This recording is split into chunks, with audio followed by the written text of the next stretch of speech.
साहिल पे खड़ा देख न यूं खाली सदफ को, मोती की तमन्ना है तो समुंदर में उतर जाए। अच्छा तो वो है जो रिसीविंग में नहीं दिखाई पड़े, आपके चरित्र में, आपके आचरण में, आपके स्वभाव में दिखाई पड़े, तब आप सक्सेस हो जाएंगे और सफल हो जाएंगे, ऊंचाइयों तक पहुंचेंगे। नहीं तो केवल विद्यालय हाजिरी बनाने के लिए आएंगे।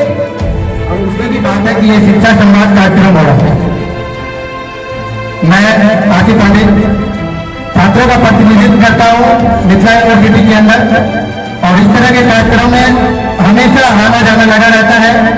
कॉलेजों के अंदर मिथिला यूनिवर्सिटी के अंतर्गत जितने भी कॉलेजेस हैं उसमें तो ये कार्यक्रम हमेशा होता हुआ आया है, और हम लोगों का सौभाग्य है कि हमेशा इस तरह के कार्यक्रम में हम लोगों को सम्मिलित होने का मौका मिला है।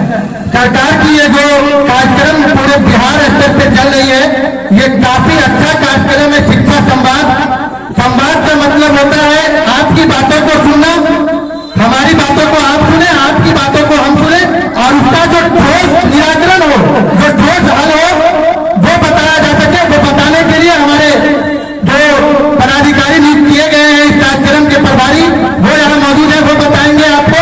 सरकार की बहुत सारी कल्याणकारी योजनाएं चल रही हैं ताकि छात्रों को विद्यालय से जोड़ा जाए, मगर काफी अफसोस के साथ कहना पड़ रहा है, सर ने अभी कहा कि यहाँ शिक्षकों की कमी थी, बेंच प्रेस की कमी थी।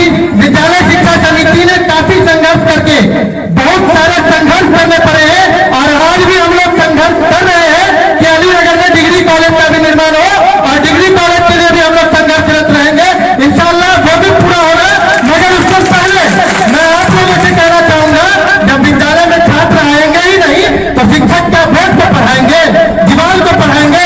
इसलिए अभिभावकों से अनुरोध है, हमारे विद्यालय में जितने नए शिक्षक आए हैं और जो भी पुराने शिक्षक हैं, हम लोग भी इसी विद्यालय के छात्र रहे हैं। यहाँ पे मौजूद मैं समझता हूँ कि जितने लोग मौजूद हैं, क्योंकि यहाँ पे सबसे सीनियर हमें सारिम सर है, वो भी इस विद्यालय के छात्र रहे हैं। यहाँ पे मौजूद जो अलीनगर विद्यालय है, ये उर्दू उत्कर्मित उच्च विद्यालय, ये इसका इतिहास काफी सुनहरे अक्षरों में लिखा हुआ है। इसलिए मैं चाहूंगा कि आप लोग भी यहाँ से निकलकर, जैसे यहाँ से निकलकर देश गौरव यादव ने नाम रोशन किया, सादा फारूकी ने नाम रोशन किया, और इस विद्यालय के छात्र एम.ए. सारिम सर आज पूरे इलाके में किसी पहचान की मोहताज नहीं रखते हैं। उसी तरह आप लोग भी मेहनत से पढ़िए, लगातार क्लासेस कीजिए। क्लासेस अगर आप करेंगे, 75% अगर आपकी उपस्थिति दर्ज होगी, तो मैं दावे के साथ कहता हूँ, अगर आपकी 75% उपस्थिति दर्ज होगी तो आप जरूर 65% अच्छे से शिक्षा जरूर ग्रहण करोगे और आगे बढ़ोगे। इन्हीं सब बातों के साथ मैं अपनी बातों को विराम दूंगा, क्योंकि सब लोगों को भी संबोधित करना है, काफी लंबा नहीं करेंगे। जितनी भी कल्याणकारी योजनाएं हैं वो सर आपको विस्तार से बताएंगे। बहुत बहुत धन्यवाद। इसलिए सारे लोग हमारे हर साथ एक बार हाथ उठाइए, और मैं जो देता हूँ उसका संकल्प लीजिए। सारे लोग हाथ उठाइए, बोलिए, पढ़ेगा बिहार, बढ़ेगा बिहार, बदलेगा बिहार, मैं बदलूंगा बिहार। बहुत बहुत धन्यवाद। आपने और मेरे प्यारे बच्चों,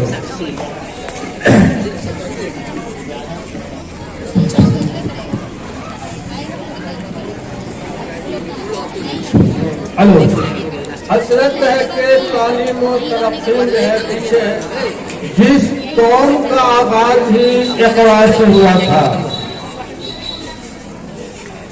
जितने भी गार्जियन हैं, मैं उनको कहता हूँ कि अपने बच्चे को, अपने बच्चों की देखभाल घर पे करें। स्कूल में टीचर्स करेंगे और घर पे आप करेंगे। बच्चे का टाइम टेबल सही होना चाहिए, उसका रूटीन होना चाहिए, स्कूल आने का, फिर ट्यूशन, फिर जो भी उसका रूटीन है उसमें रद्दोबदल। 1 घंटा उसका खेल कूद भी है, और आवारा के तो हमारे बच्चे चौक चौराहा पर नहीं जाए, और ये भी पता लगाए कि हमारे बच्चे की जो भी गलत आदत है उस आदत का भी माँ बाप का काम है कि ये पता लगाए और बच्चे गलत आदत में नहीं चला जाए। सुनने में आया कि हमारे बच्चे कुछ नशा भी करते हैं। नशा जो है महापाप है, इसको जो है टीचर स्कूल में नहीं खत्म कर सकता है। आप दोनों टीचर और गार्जियन जब दोनों मिलेंगे तो ये चीज खत्म हो जाएगा। और बच्चे को पढ़ने के लिए रोजाना स्कूल भेजे, पढ़ने के लिए रोजाना स्कूल भेजे। T.R. माल्थस ने कहा था कि मुझे एक बच्चे दो, जो चाहूं मैं उसको पढ़ा दूं। मैं कहता हूं गार्जियन से कि आप अपने बच्चे को रोजाना स्कूल भेजिए, आप जो चाहिएगा वो बन जाएगा। घर बैठे ऐसा नहीं हो सकता है। सरकार का प्लान है, प्रोग्राम है कि बच्चे पर हम इतना खर्च कर रहे हैं, स्कूल पर खर्च कर रहे हैं, और बच्चे का अगर 75% हाजिरी नहीं होगा तो उसका नाम काट दिया जाएगा।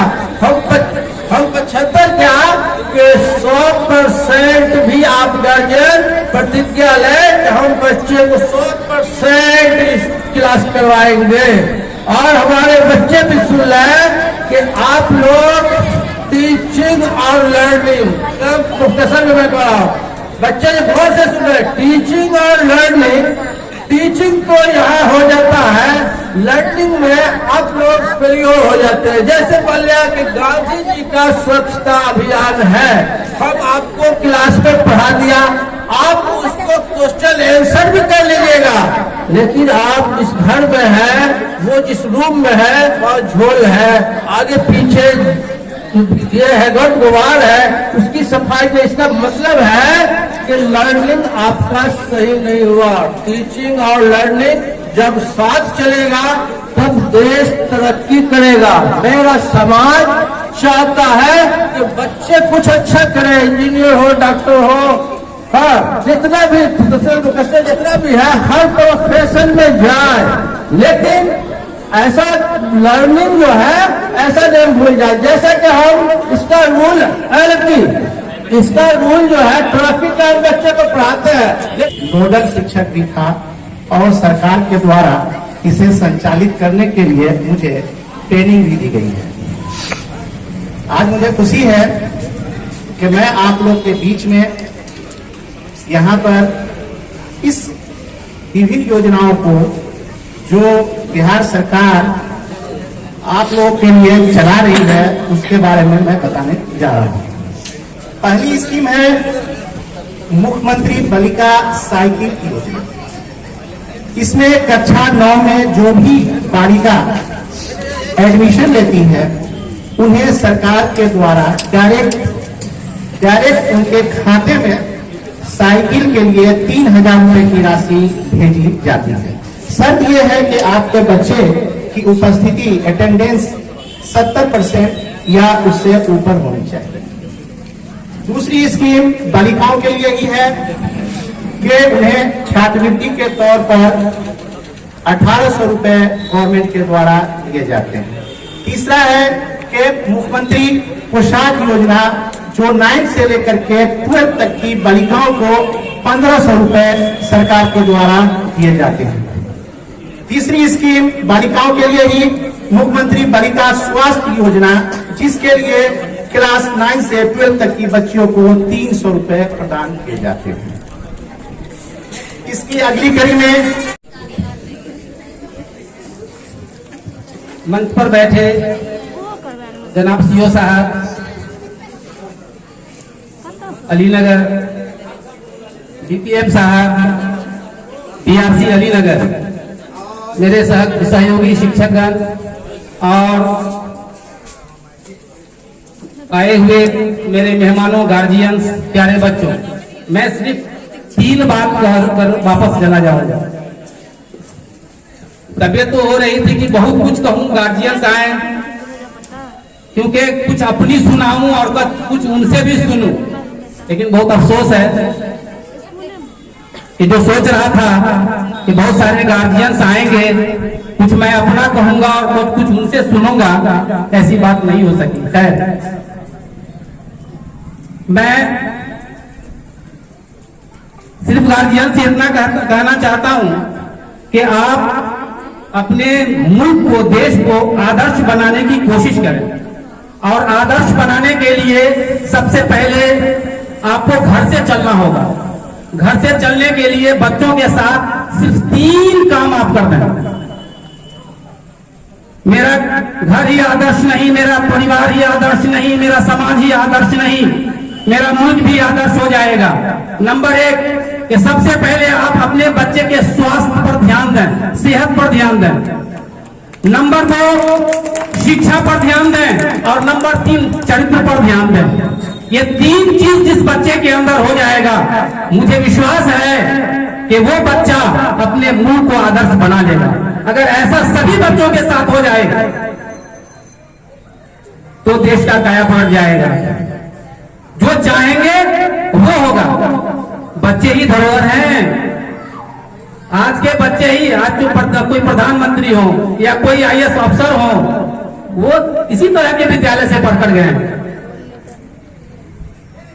इसलिए मैं आप लोगों से दरखास्त कर रहा हूं कि आप लोग बच्चों को स्कूल तक भेजें। बहुत सही मेरे बड़े भाई ने कहा कि बेंच डेस्क की कमी थी, सरकार ने पूरी कर दी। टीचर्स की कमी थी, वो भी पूरे हो गए। अब बच्चे की कमी है, उसको कौन पूरा करेंगे? आप अभिभावक। बच्चे, आप बच्चे दें, मैं वादा करता हूं कि मैं एक सुयोग्य नागरिक दूंगा आपको बनाकर, लेकिन शर्त है कि आप बच्चे को भेजें। और यह संवाद आप अपने तक न रखें, जो नहीं आए हैं आप उन तक पहुंचाएं। इसलिए कि बहुत सारे लोग नहीं आ सके हैं। बच्चों को भेजें, हमसे कुछ रिटर्निंग है ना, वक्त की कमी है। और बच्चों आप लोग भी सुने, एक शेर है कि साहिल पे खड़ा देख न यूं खाली सदफ को, साहिल पे खड़ा देख न यूं खाली सदफ को, मोती की तमन्ना है तो समुंदर में उतर जाए। इसलिए आप लोगों को तालाब में, झील में नहीं, समुंदर में उतरने की जरूरत है। आप लोगों की कोशिशों से, काविशों से ही आपका परिवार, आपका देश बदलेगा। इन्हीं लफ्जों के साथ मैं अपनी बातों को खत्म करता हूं। मैं व्यस्त रहता हूं। हमारे पुरखे, हमारे दादा भी इसी स्कूल से पढ़ करके इंग्लैंड गए थे और हमारे पिताजी भी पढ़े और मैं भी इसी स्कूल का छात्र था। और संयोग की बात है, उपमा देने की बात है, हमारे बड़े भाई गौहर साहब, इनके नाना और हमारे दादा दोनों एक ही जगह पूजा भी करते थे और अल्लाह का इबादत भी करते थे। बड़े संयोग की बात है। अभी लोग भटक रहा है। अभी मोबाइल खोलिए तो पूरे अयोध्या का चर्चा हो रहा है। मित्र, मैं बताना चाहता हूं, जिस राम की पर चर्चा हो रही है वो बोला गया है बीजक में, एक राम दशरथ गिरि डोले, एक राम घट घट में बोले, एक राम है जगत पसारा और एक राम सबसे है न्यारा। जिस राम की गुणगाथा हो रही है अयोध्या में, मर्यादा पुरुषोत्तम राम का, उन्होंने अपने माता पिता का कैसे वचन का पालन किया था, उनका अनुकरण हम लोगों को करना चाहिए। हम लोग भटक रहे हैं। लैला मजनू का फिल्म देखिए, एक मौली साहब इबादत कर रहे थे और मजनू साहब गुजर रहे थे, उनको ठोकर लग गया तो कहा जे भाई तुम क्या हमको भंग कर दिए हो। उन्होंने कहा मैं तो लैला के वियोग में पागल हूं, आप तो ईश्वर का इबादत करते हो। मित्र, हम लोग शिक्षित होंगे तो समाज का उद्धार होगा। हमारे दादा दोनों, मैं नहीं बताना चाहता हूं, हमारे पुरखे जो थे अंतिम सांस में बोले कि बेटा मेरे प्रतिष्ठा का ख्याल रखना। वो आज भी मैं अपने आत्मा में पिरोया हुआ हूं। तो हम लोग यही कहेंगे, अभी जो हम लोगों के बच्चे हैं उनसे, जो इस स्कूल में बहुत सारे इंटेलिजेंट शिक्षक आए हैं, उनसे आप शिक्षा ग्रहण कीजिए। अभी मोबाइल पर लोग देखते हैं, दिन रात लोग, नैतिक शिक्षा का ज्ञान नहीं है। अगर माता पिता एक गिलास पानी मांगेगा तो कहेगा पापा अभी मुझको फुर्सत नहीं है। लेकिन मनुष्य के जीवन में 7 गुरु होता है। हम लोगों के यहाँ, मेरा भी जन्म। सबसे पहले मैं एक शहर से आप लोगों को नवाजना चाहूंगा। कि न तर्ज बयां है, न तर्ज तकल्लुफ, और मेरी बातों को सुनने वालों को अस्सलाम। जब विद्यालय भेजने लगेंगे तो खुद ब खुद जो है ये योजनाएं उनका लाभ आपके बच्चों को मिलेगा और आपकी ये शिकायतें दूर हो जाएंगी।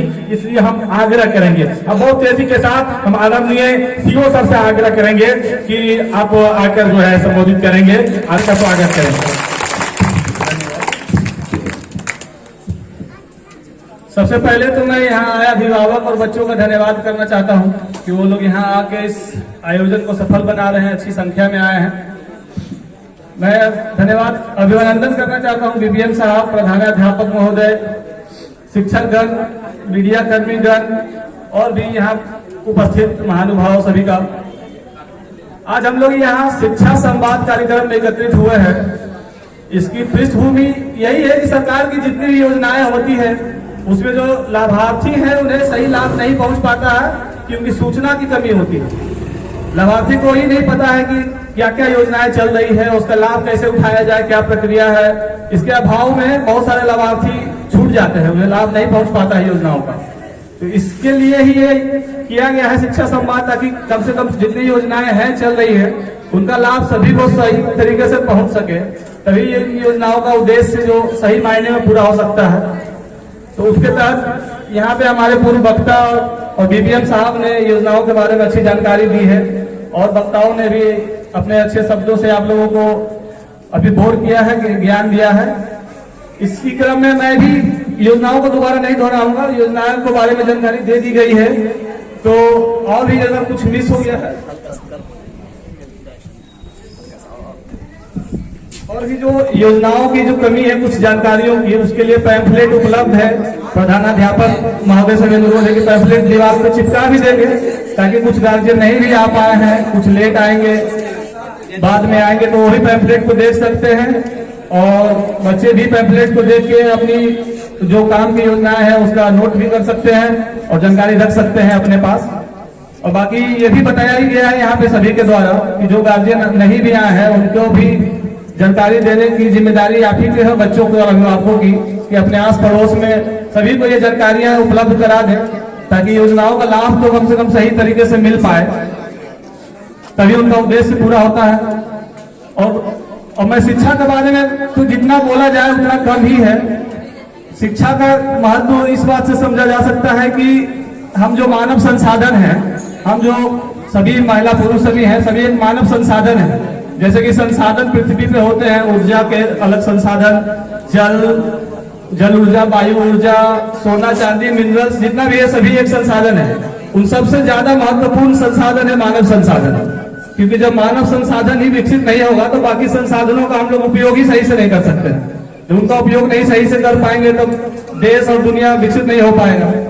तो इसलिए मानव संसाधन सबसे महत्वपूर्ण संसाधन है। उसमें मानव संसाधन को विकसित करने के लिए सबसे महत्वपूर्ण जो दो चीजें होती है वो है स्वास्थ्य और शिक्षा, क्योंकि स्वास्थ्य अच्छा रहेगा मानव का तभी वो आगे अच्छा काम कर सकता है, संसाधनों का उपयोग कर सकता है, देश की प्रगति में मदद कर सकता है। और उसके भी जड़ में आता है शिक्षा।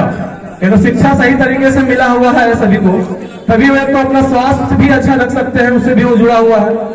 और उसके बाद शिक्षा मिलने के बाद ही वो अपने आप को विकसित करके देश के सभी योजनाओं को, जितनी भी योजनाएं हैं, जितने भी संसाधन है, सभी का सही उपयोग करके विकसित होने में राज्य को, देश को मदद कर सकते हैं। तो इसीलिए शिक्षा के महत्व पर जितना बोला जाए वो कम है। शिक्षा का मतलब भी ये नहीं है सिर्फ कि जो किताबी शिक्षा आपको मिल रहा है बस वही एक ज्ञान है, वो पढ़ के नंबर बस ले आना है, उस मद्देनजर से ही बस शिक्षा प्राप्त नहीं करना है। शिक्षा के लिए आपको मन में एक जिज्ञासा उत्पन्न रहनी चाहिए कि मुझे नई नई चीज सीखने को मिल रही है। जितने किताबों में चीज पढ़ने सीखने को मिलती है उससे भी ज्यादा जो विकास होता है दिमाग का और आपके व्यक्तित्व का जो विकास होता है, उसके द्वारा आप और भी कई तरीके का नई नई चीज आप खुद इनोवेशन कर देते हैं। हमारे बच्चों में बहुत क्षमता होती है, क्षमता को बढ़ावा अगर दिया जाए तो वो खुद भी बहुत सारी नई नई कृतियां कर सकते हैं। तो इसी के तहत शिक्षा को इस नजर से ही देखना चाहिए कि मुझे ज्ञान मिल रहा है, नॉलेज मिल रहा है, और इसके तहत ही मैं पूरा अपने ज्ञान के अंदर के ज्ञान को भी और विकसित करके नई नई कृतियां कर सकता हूँ। इसके तहत है कि शिक्षा के अलावा आप जो एक्स्ट्रा करिकुलर एक्टिविटीज होती है, जैसे सिंगिंग, पेंटिंग हो गया, डांसिंग हो गया, अलग अलग तरीके के खेल कूद भी बहुत महत्वपूर्ण है। खेल कूद से ही बच्चे सीख पाते हैं कि जीवन में हार को कैसे लिया जाए, जीवन में उतार चढ़ाव आते रहते हैं, उसके लिए बच्चे तैयार। जो खेल कूद में जो नहीं पार्टिसिपेट ज्यादा बच्चे करते हैं उन्हें मुश्किलें होती है उसको सामना करने में, लेकिन जो खेलने कूदने वाले बच्चे हैं उनको पता होता है कि जब कुछ हार भी गया है तो ये जीवन का एक भाग है, इससे सीख लेके हमको और मेहनत करके आगे जीतना है। इसका उपयोग जीवन में भी आगे भी हमेशा करते रहते हैं। तो इसी तरह से खेल कूद भी जरूरी है। और शिक्षा के तहत भी जैसे आप क्लास में पढ़ते हैं तो उसमें सवाल पूछने की जो प्रवृत्ति है उसका आपको बहुत विकास करना होगा। मैं सभी शिक्षकों से भी अनुरोध करूंगा कि बच्चे जो सवाल पूछते हैं उनको पूर्णतः बढ़ावा दिया जाए, कभी उनको डांटे नहीं। जो भी सवाल पूछे उनको बढ़िया तरीके से समझाएं कि आपका सवाल कैसा है, क्या होना चाहिए, सही है। जैसे कि एग्जाम्पल की तरफ मैं बताता हूँ कि जो भी आप पढ़ते हैं पहले तो खुद से सवाल करेंगे कि ये जो पढ़े हैं इसका क्या अर्थ है। बस उसको रटने के उद्देश्य से नहीं पढ़ना है, उसको समझने के उद्देश्य से।